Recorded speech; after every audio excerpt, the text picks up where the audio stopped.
These days, there is a great debate about Tamil culture.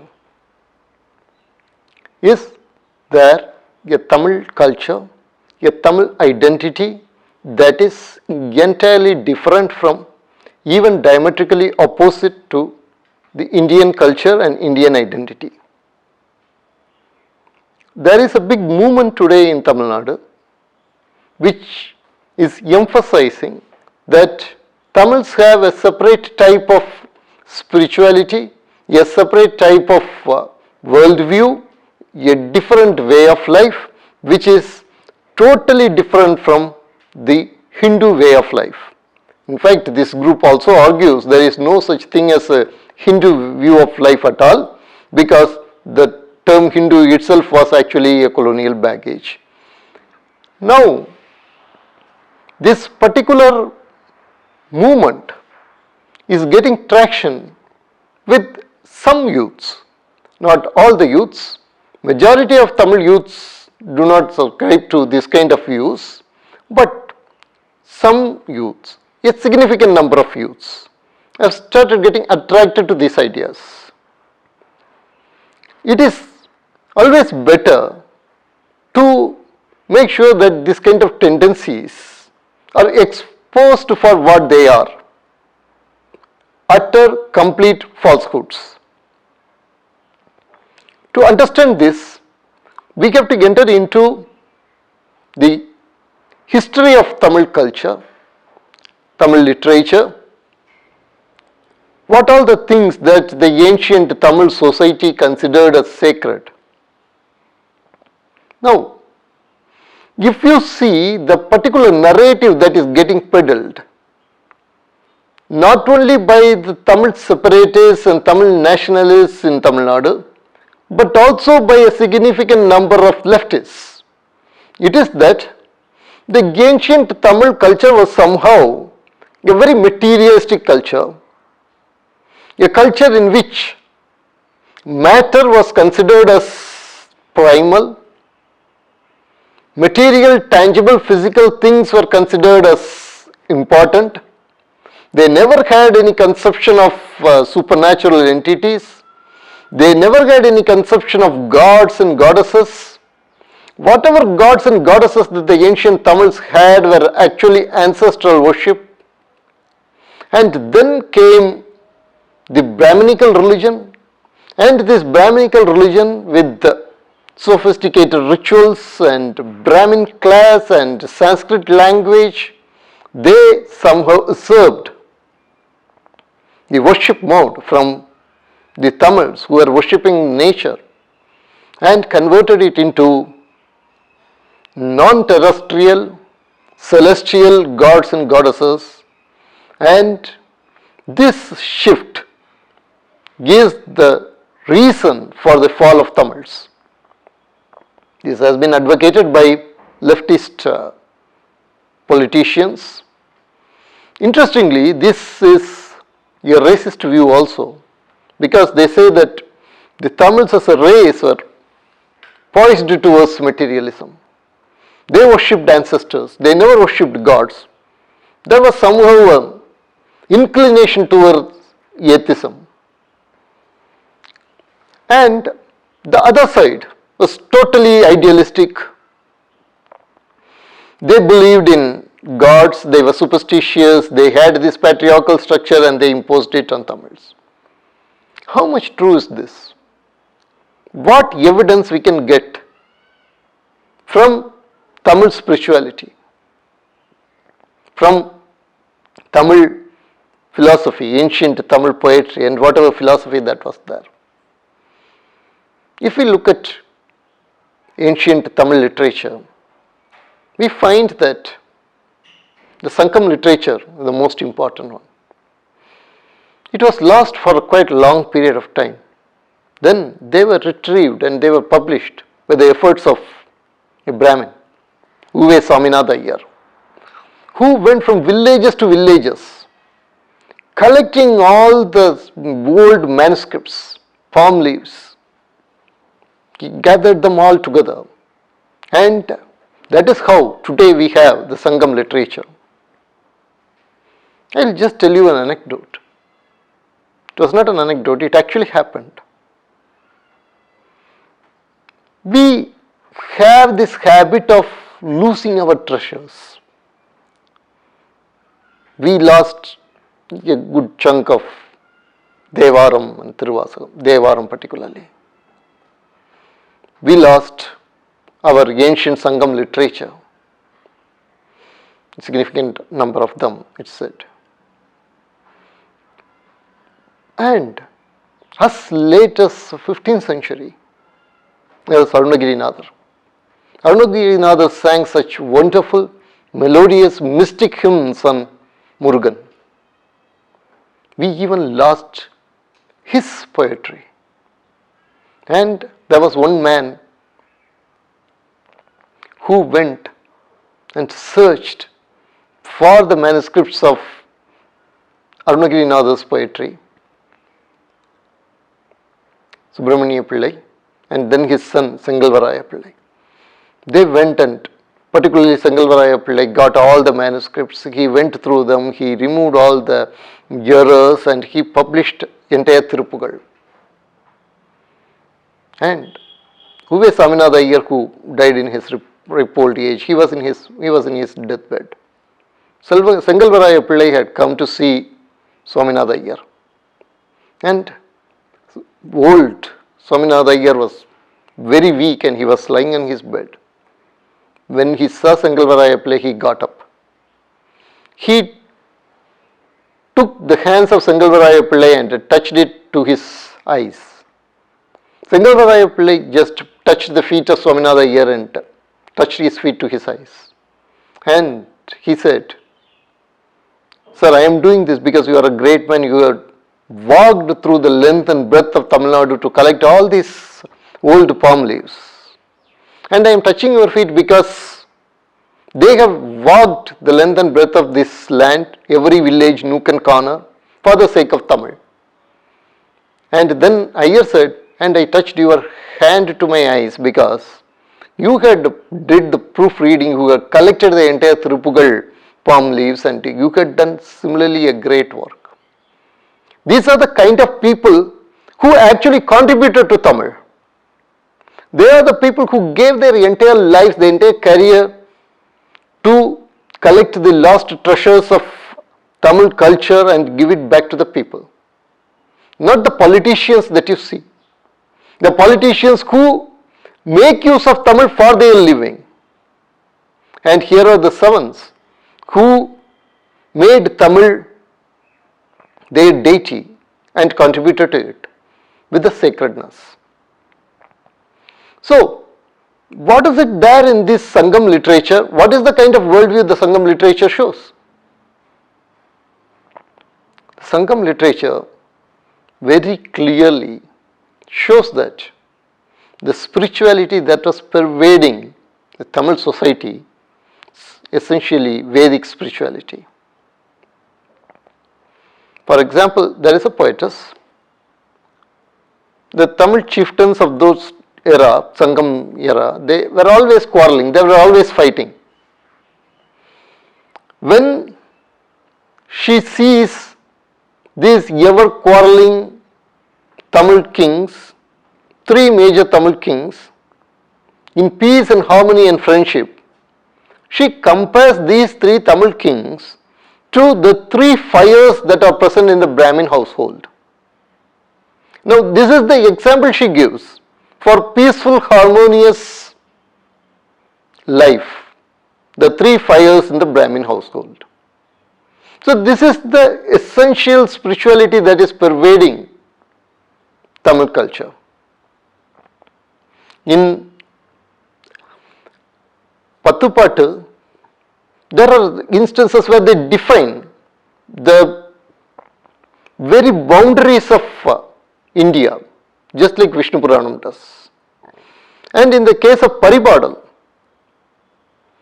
they almost reproduce Eham Sat Vibra Bhagavata Vadanti, the same words, almost. It is almost a literal translation of that word in another context, telling that worshipping the Godhead that is permeating in all nature in different names, and even though we worship the Godhead in different names, it is the same Godhead. And who is that Godhead? The author of Paripadal dedicates that particular song to Vishnu. This is how they have seen that the Godhead permeates entire existence. It is within and it is also outside the existence, the nature that we see. The very word for God, we don't have actually a word for God exactly in Tamil. Of course, later it also developed. But the usual word that the people use in Tamil is Kadavul. If you take Kadavul and if you look into the roots of this word, it says it is a Godhead that is transcendent as well as immanent. Now this is something that is peculiar to the Vedic Brahman. The Vedic Brahman is within everything and outside everything. It is also so big that it is outside everything. And it is also contained within everything. That is what Isavasya Upanishad says. Exactly the same thing is used to term the very word of Godhead in Tamil. The term that is used to define the Godhead in Tamil is a very philosophical Upanishad based term.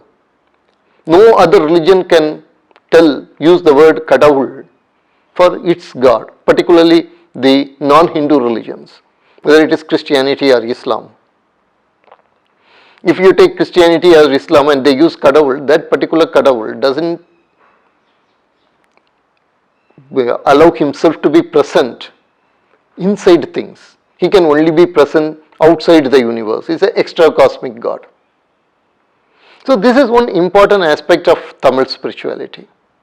The same way, Tamil spirituality is so deeply Vedic that sometimes when you have to understand Vedic concepts, you can use Tamil spirituality to understand the Vedic concepts.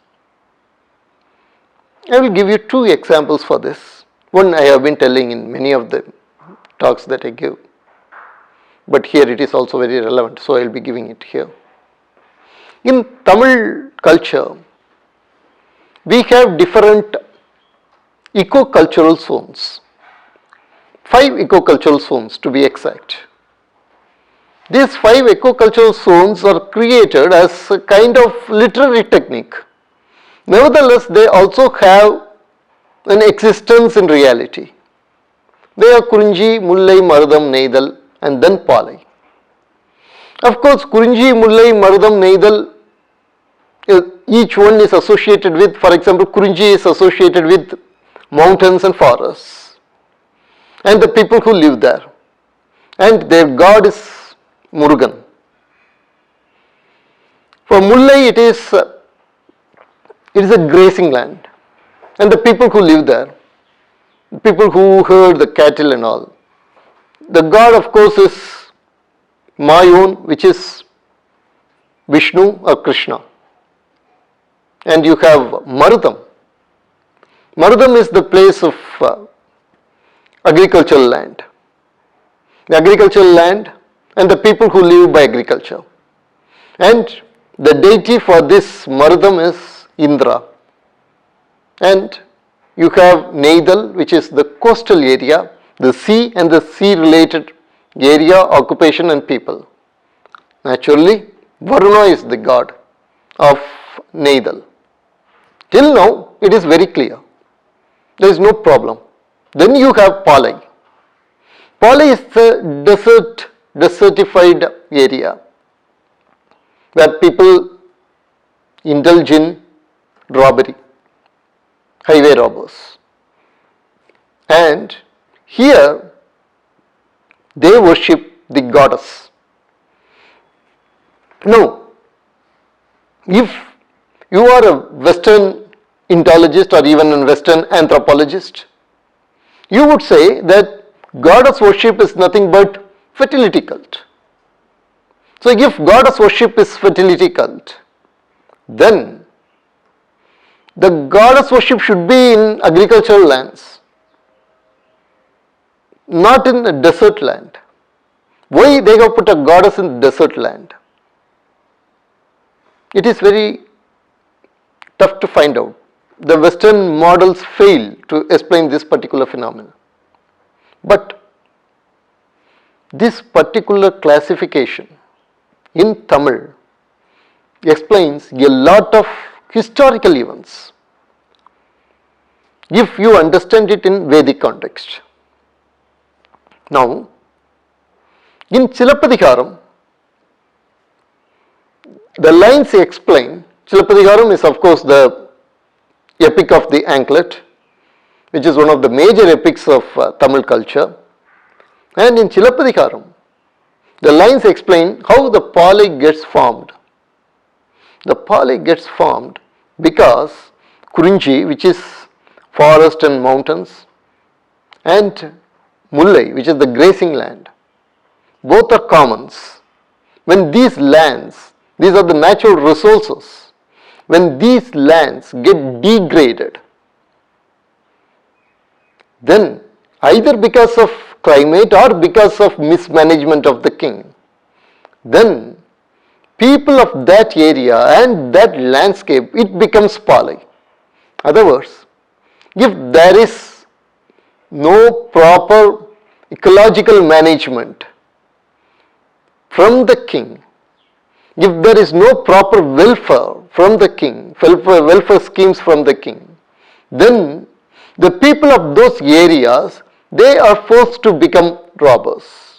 And when they become robbers, why should they worship the goddess Durga? We call in Tamil Kottavai. Why should they worship Kottavai? The answer lies in Vedic goddesses. In Vedic goddess, there is one particular goddess called Niriti. This Niriti is a very ferocious goddess. She could exact revenge. She is very angry.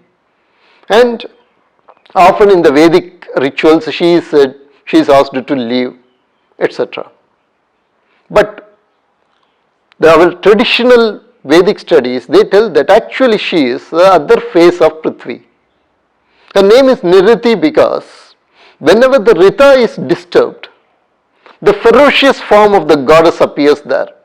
Whenever the harmony is disturbed, either in the society or in the ecological system, then the Niriti appears in very ferocious form. So goddess in her ferocious form naturally becomes the goddess of the Palai people because there the Rita has been disturbed. The ecological system has not been properly managed, properly guarded by the king. It is a very interesting thing that when the Britishers came and they took over the entire forests and the grazing lands, the tribal people who were living there, they took up highway robbery, not because they were criminal minded, but because it was a form of rebellion. It was telling the rulers that what you are doing is wrong, and because you have done something wrong, we have taken up this.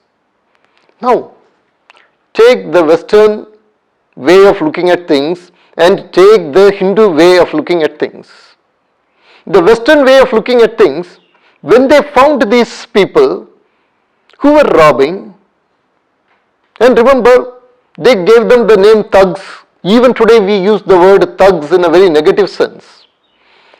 And these thugs were hunted and they were killed. It was essentially a genocide.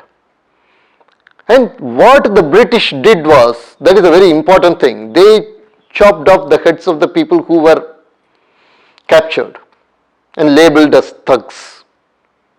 They tortured and they extracted confessions, very similar to witch hunts that happened in Europe in the medieval ages.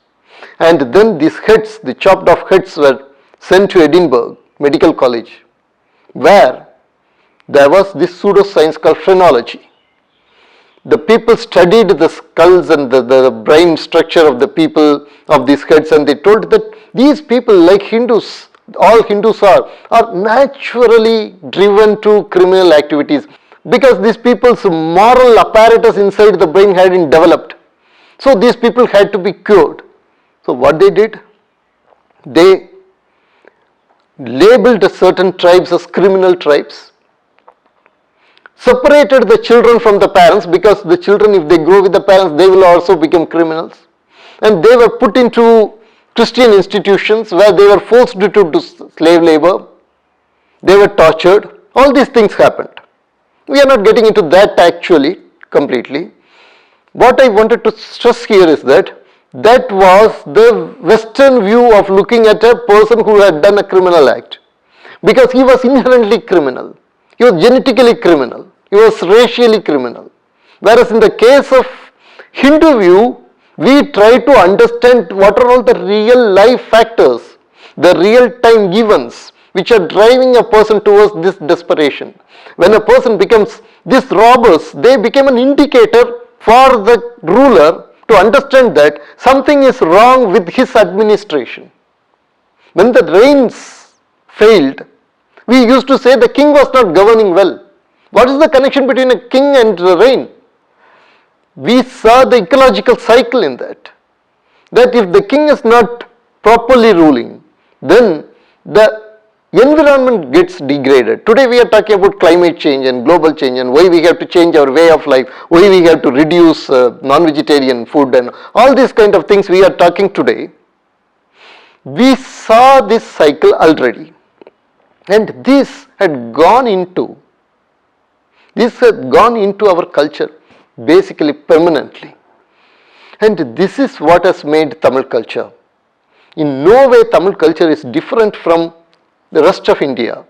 If at all you want to say Tamil culture is somehow different from the rest of India, you can say that Tamil culture is even more Sanatanic than rest of India. If you want to say at all, you have to say that.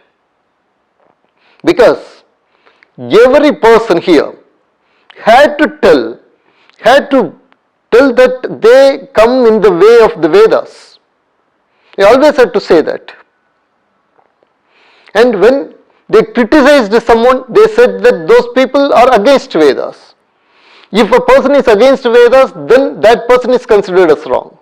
Not as authoritarian scriptures, like in the case of Abrahamic religions, but as a kind of a great wisdom, civilizational wisdom that has gone into our very cells. That is how our people have viewed Vedas. This has been part and parcel of Tamil culture at each and every stage. We have never differentiated between Sanskrit and Tamil.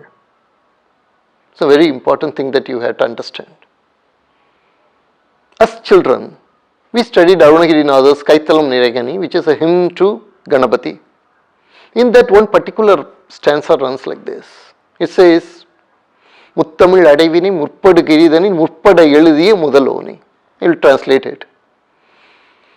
The essence of Tamil, in fact we have three types of Tamil, Iyal, Isai, Nadakam. These three types of Tamil, three different cultural manifestations, artistic manifestations of Tamil. The essence of these three Tamils was written in the Meru, the primordial mountain, by Ganesha. This is what the Tamil poet says, Arunagirinathar says. Just think about it.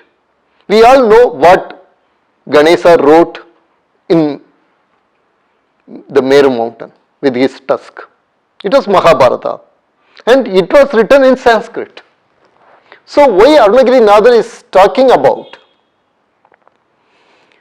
a Sanskrit Mahabharata as the essence of the three Tamils? So I asked this to a particular Tamil professor. It was a doubt I had. Perhaps there is another one legend where there is another one text which Ganesha had written, which was in Tamil perhaps. Then he said it is not so. It is because what is the essence of Mahabharata? What does Mahabharata signify ultimately? Dharma. Dharma is also the essence of Tamil language. So Mahabharata can be called as the essence of all the artistic manifestations of Tamil. So all artistic manifestations of Tamil should end in Dharma. That is the entire pan-Indian view. And Arunagirinathar in 15th century, at least 500 years before, he was able to put it very beautifully, and he had given it to us, to each and every child in Tamil Nadu. And if you are really learning Tamil, you would be reciting this hymn. And when you are reciting this particular verses, you naturally say that India is one. Culturally and spiritually, India is one. And that is how the Tamil culture has been molded. Now the Tamil separatists talk about one particular personality, a great spiritual person called Ramalinga Vallalar. Ramalinga Vallalar was at the starting of the colonial era. Ramalinga Vallalar was there, and he talked about Samarasa Sanmargam, Suddha Samarasa Sanmargam. So these people pounced on that and said that here is a person who actually is a great Tamil religious person. We always follow his path, and that path is not the Vedic path. No. There are two things about Vallalar one should know. One is, Vallalar had also written a lot of prose. In one of the proses, he very clearly states the only religions which could give immortality to humanity are the religions that are in the Hindu fold. This is what Vallalar says. All other religions are just approximations to that. The great Vallalar, who talked about Sutta Samarasa Sanmarga, said this. And then, that was the time when the printing press and everything was coming. And a person wanted, he went to Vallalar and said, I want you to write something that would go and teach the essence of our culture and civilization to children and people alike, ordinary people. We want you to write some very nice thing from our culture. Did you know what was the story that he chose? He chose the story of Manunidi Cholan. Manunidi Cholan's story is a very interesting story. It happens in Thiruvarur. The Chola king's son, his name was Vidi Vidangan. He takes the chariot and he goes fast in the roads of Thiruvarur town. And the chariot wheels ride over a calf. The calf dies. The prince didn't even know that. He had returned back to palace. The king had set up a very big bell outside his court. Any person, any citizen, any subject who wants justice could come and pull the string of the bell would ring, and the king was bound to give justice to the person who had pulled the string. And the cow which lost the calf, it came, it just pulled the string. Then the king came, he found out what happened, and then he said justice should be served. And the courtiers and also the seers, the Brahmins, everybody came. And they said, okay, that Shastras, there are a lot of prayachittas for this. Like for example, for 40 days, the prince should only take Panchakavya and nothing else and should sit secluded and do prayachitta. The king was not satisfied with all that. He said, I should undergo the same pain that the cow had undergone. That would be the only proper justice. So he said, let the prince also lie down on the street, on the road, and let the particular chariot be ran on him. Nobody was ready to drive the chariot over the prince. They were again and again telling him, no, see, there are prayachittas, why do you go for this? He said, justice is justice. This is how the justice should be given to the cow, which is grieving for its lost calf. The same way I have to undergo the same pain. That is the proper justice. And so, when everybody refused to drive the chariot, the king himself got into the seat of the charioteer and drove the chariot over the particular prince, over the prince, and killed the prince.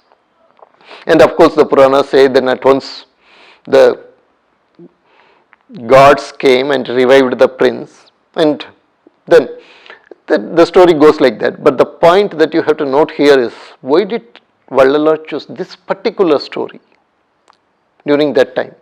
That was the time when famines were coming again and again in Tamil Nadu because of the British misrule. The Great Deccan famine. All these things were coming at that particular time. And our agriculture system was collapsing.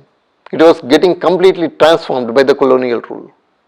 And the cow slaughter was becoming an industry. British were creating these cow slaughter stalls everywhere. Vallalar had done his own criticism. In its own very gentle way, he had made his own criticism of what is happening. He was just reminding the Tamils, this is your heritage.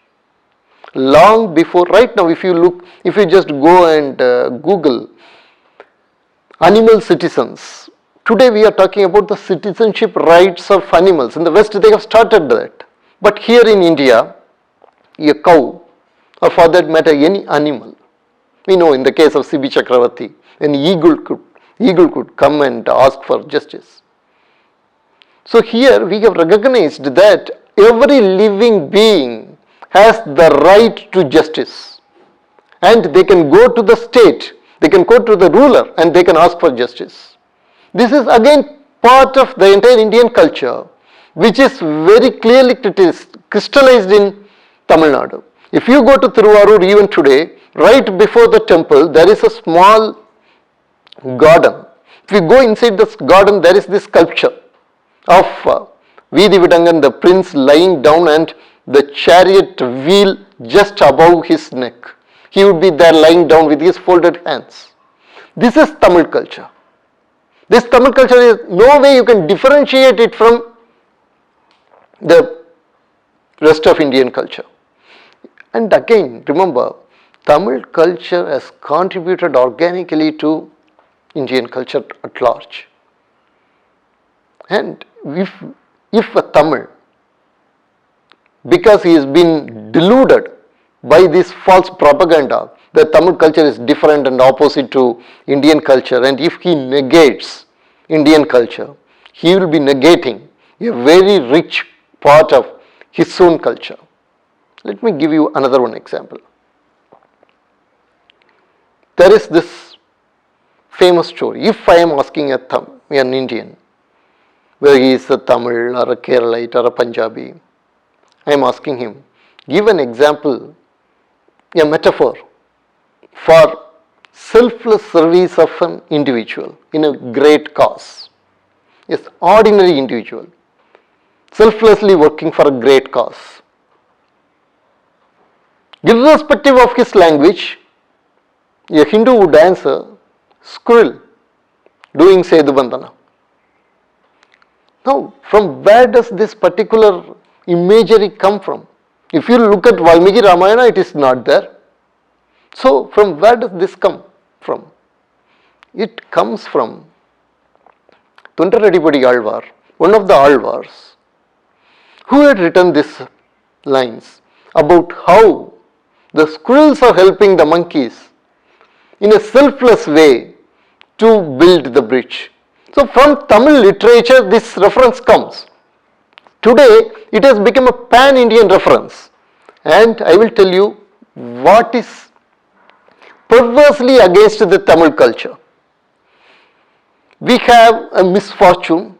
If we have to personify all the misfortunes and all the ill fates that have happened on Tamils, it can be said with a single name, E.V. Ramasamy. So this E.V. Ramasamy, he created a logic, and there was a movie taken on his biography. There was a biography, bio movie, bio film or whatever. In that, E.V. Ramasamy states, if Rama had touched the back of a squirrel and the 3 stripes are there, how many stripes should be there on Sita's body? This is the kind of perversion that has come into the Tamil polity. It is against Tamil culture. Tamil culture has created some of the most beautiful imageries like the squirrel for selfless work, and see how perverted a person should be to twist it like this. which is then really Tamil culture. If you take entire Tamil culture, you find that Rama has been glorified again and again and again. Chilapadikaram glorifies him. It says that if a particular person hasn't heard of the greatness of the avatars of Vishnu, then there is no use of his ears being there. If a person hasn't seen all this beautiful decorated black god Vishnu, then there is no use for his size. So such is how we see Ramayana. When Kovalan, the hero of Chilapadikaram, when he leaves this particular place, then people were so sad. It was very similar to the way the Ayodhya people were sad when Rama left. That is how we get seen. Then again in Purananuru as well as in Ahananuru, there are references to Rama. I will give you one interesting reference to Rama here, which is not present in Valmiki Ramayana. It is in Ahananuru. It's a beautiful imagery. There is this girl and lover. They have married secretly, and then the guy had gone out to earn money to set up the family and everything. He had gone. So this girl, every evening she would be waiting for this guy, for his lover to come, for her lover to come. Every evening she would be waiting. And people started noticing that every evening this girl had been waiting someplace. They didn't know why. So naturally people started gossiping about her, why she is waiting like this and all that. And then one day the lover came back. Then all the gossips stopped. The poet says this, okay, there is nothing great in this, an ordinary scenery. But he says, do you know how it was like? Remember, Rama was there near Rameshwaram, and there under a big banyan tree he was sitting along with all these monkey generals and everyone, and he was planning the strategy for invading Sri Lanka. As he was planning all this, the birds were making a lot of chirping noise above the tree, and they were disturbing the entire discussion. So Rama said, don't make any noise. Because Rama's words, this is how the poet says, because Rama's words have such a scriptural authority, at once all the noise making, sound making birds stopped. There was silence. It was like that. When the lover came back, all the gossips about the girls stopped, the way the birds stopped when Rama said a word. So remember, if it is a direct reference, if we are directly talking about Ramayana, then you could say that Ramayana had come from outside, it was alien to your culture, but it is not like that. Here it is a tangential reference, a reference to Ramayana when you are describing something. How familiar Ramayana should have been to Tamil culture, how much it should have been integrated, how much it had integrated itself with the Tamil culture, part and parcel of the very life of Tamil people, that such an example should come. A poet goes to a king. The king presents the poet with a lot of ornaments, beautiful ornaments. The poet had always lived in poverty. So he says, King, what is the use of all this? We have never seen this kind of ornaments. We don't even know how to wear them.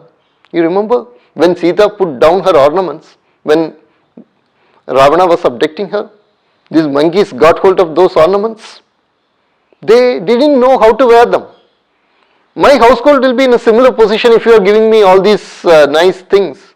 So better you give me some money or some food or something like that. See how Ramayana gets integrated. This has been the Tamil culture. What happened in Tamil Nadu, ancient history, is a very interesting thing. There was a brief time when Buddhism and Jainism became very famous, very dominant religions in Tamil Nadu. But they became dominant religions because they had their influence on the ruling people and most probably with the trading community. So, with the trading community and the rulers patronizing Buddhism and Jainism, they became affluent religions. When they became affluent religions, then they created untouchability in Tamil Nadu. This is a very important aspect of Tamil culture that one has to understand, Tamil history, cultural history that one has to understand. Untouchability was not the result of Vedic religion. Untouchability was the result of Buddhism and Jainism, which were extremely moralistic religions and which emphasized extreme non-violence. So at one point, the untouchability comes to such an extent that if a Jain or if he sees a Saivite, then he would say that by seeing a Saivite I have become polluted, I have to take bath. And when he is going to take bath, suppose another Jain sees him and he says, why you are going to take bath? And then he would say that I have seen this Saivite with the vibhuti on his forehead and that is why I am going to take bath because I have been polluted. And then the other Jain would say, oh, by hearing this I have become polluted, so now I have to go and take bath. That kind of a fanaticism happened in one particular branch of Jainism, not all Jains, with one particular branch of Jainism. And also in the case of Buddhism also, there was a lot of strong emphasis on non-violence. And remember, they were not against the jati or varna as has been projected in the progressive narratives. Not so. In fact, Buddha had some very nasty things to say about Nagas actually. So let us come to this particular point. And this affected basically the Tamil lifestyle. It's a very happy, life-loving lifestyle. The bards, the dancers, they became, who occupied a very respectful place in the Sangam culture, which is basically a Vedic culture. They became degraded. Their professions became defiled trades. It was at this particular point of time that Saivism comes up. It emphasizes the spiritual equality and unity of all professions. The starting of Saivism is always associated with Thirugnana Sambandar. Of course, everybody knows the very famous incident of Thirugnana Sambandar being a small child asking for milk, and then the goddess comes and gives the milk of wisdom to Thirugnana Sambandar, and Thirugnana Sambandar becomes a child prodigy. And the very first song he sings is Todudaiya Seviyan, and that is the starting of canonical Saivite literature in Tamil Nadu. Todudaiya Seviyan, what does it mean? It means the father comes and asks the child, who gave you this milk? From whom you got this milk and you started drinking?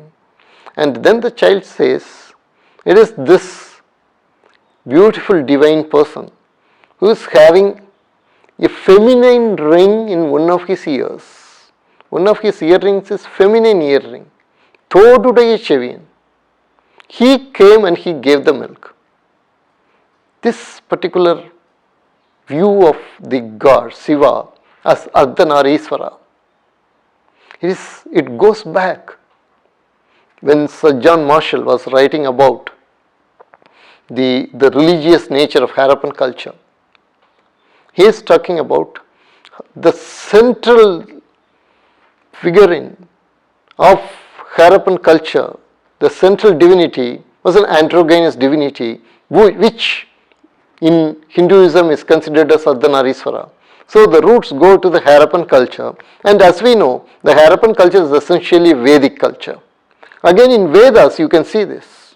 You can see in the Vedas that most of the divines, whenever the divinity is talked about, the androgynous form has been emphasized.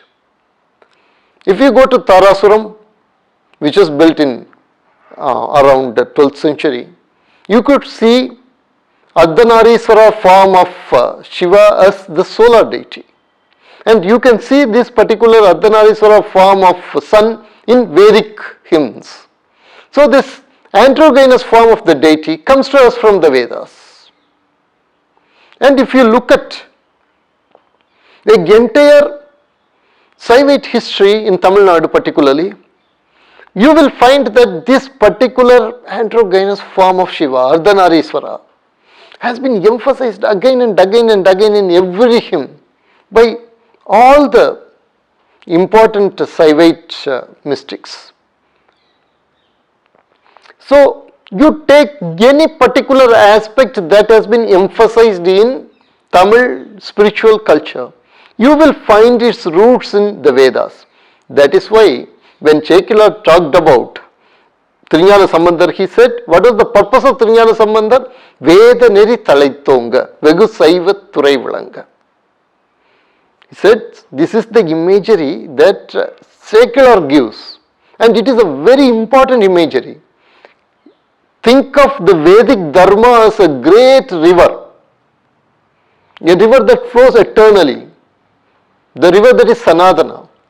Then Saivism is one of the gods in the banks of that great Vedic river. In that eternal river, one of the gods is Saivism. And in that god came Trinyana Sambandha so that the Vedic religion will flourish and live.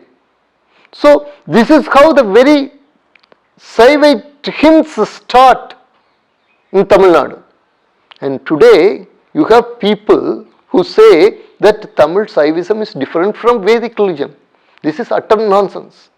Because he himself, Shiva himself, is considered as one from whose mouth always the Vedas come.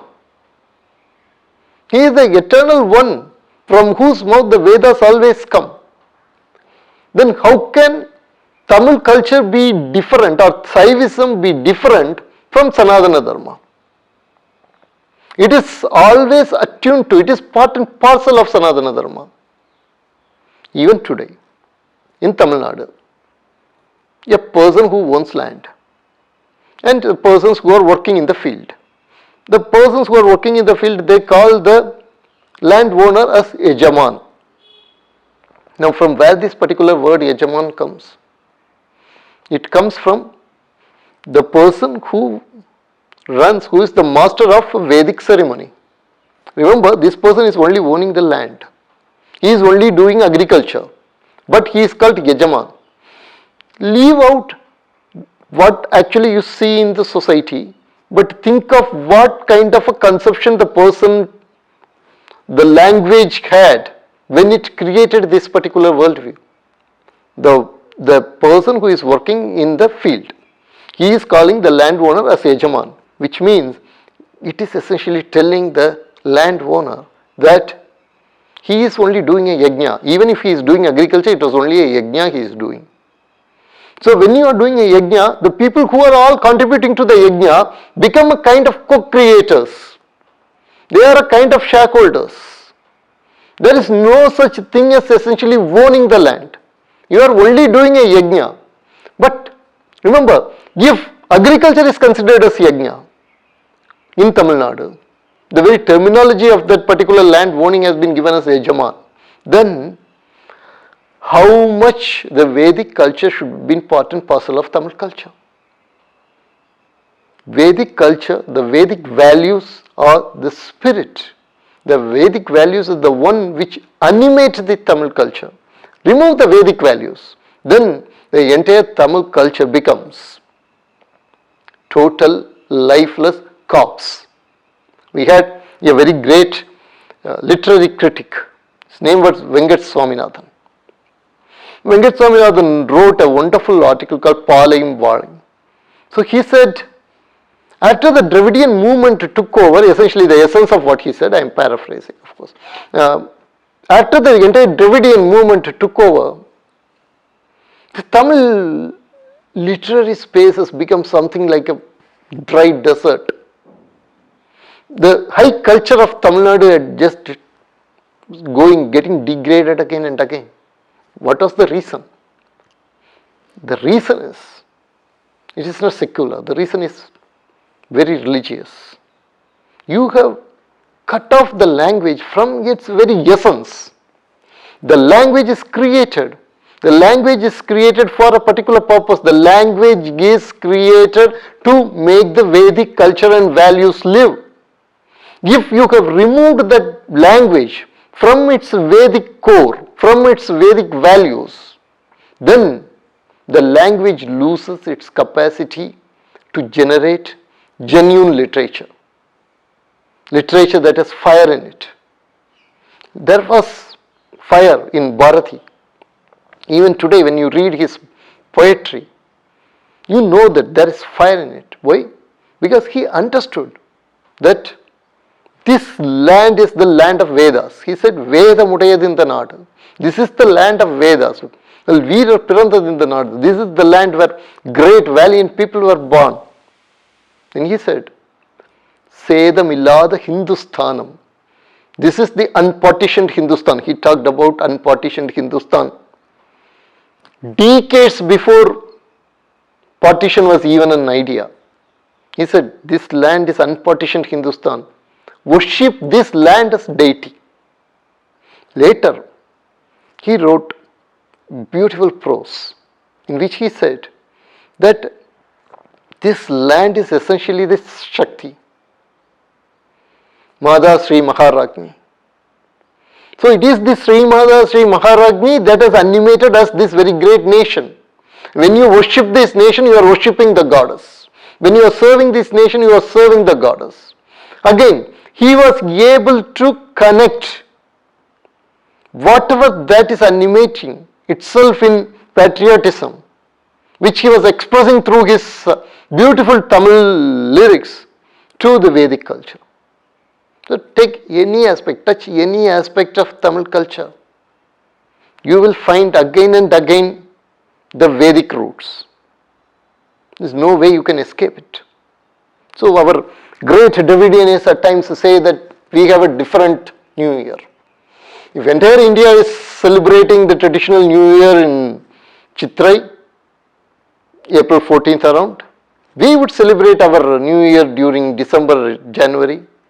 So they adapted Thai one, Pongal, Magar Sankranti as their New Year, because Tamils are different.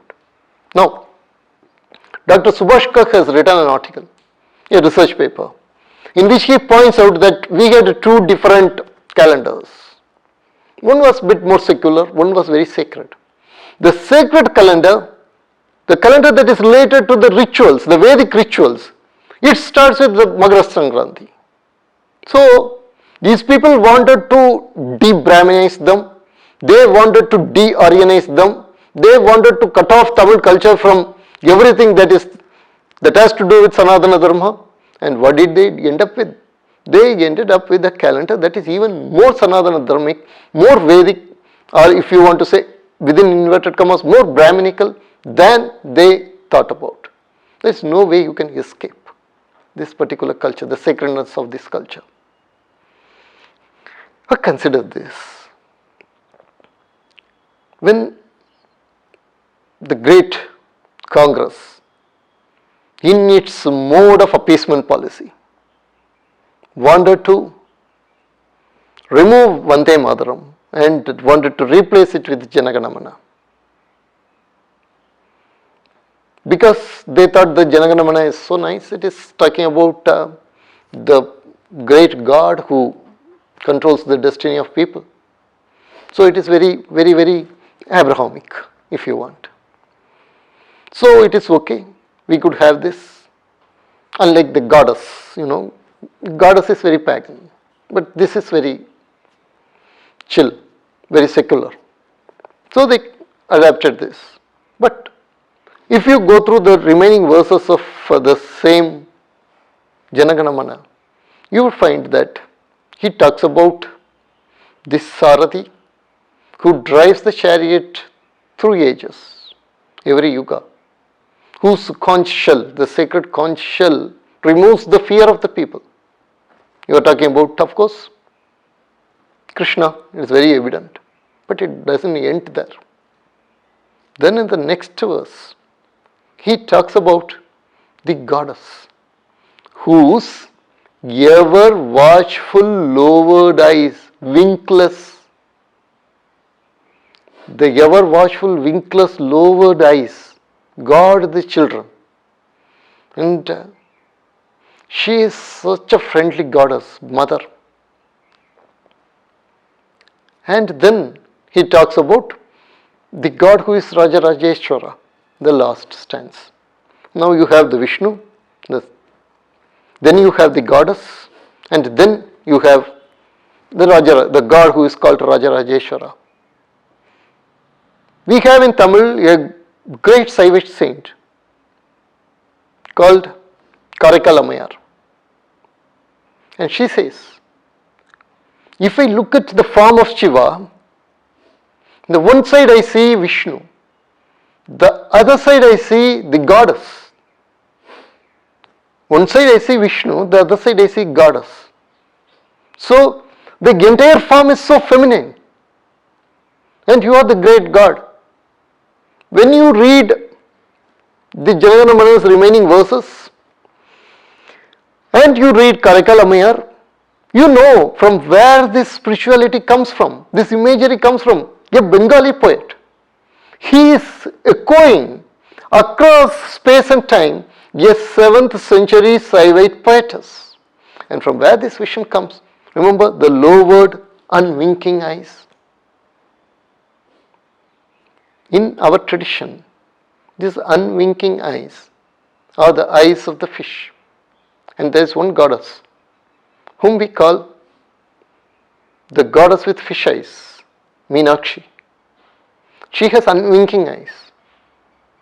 So she guards all her children.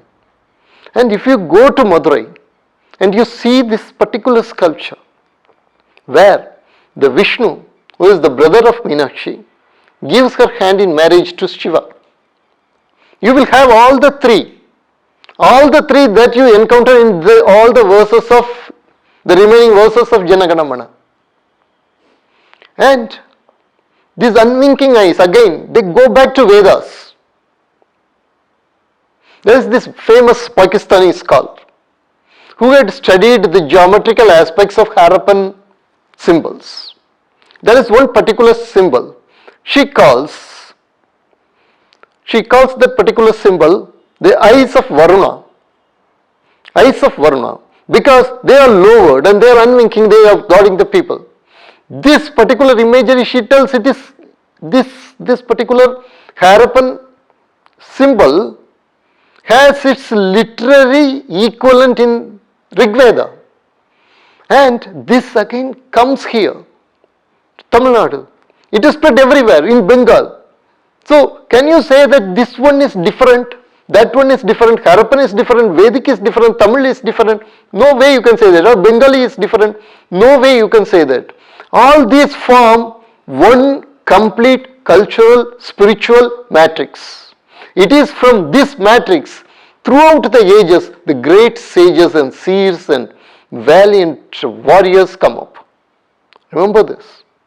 Valiant warriors come up.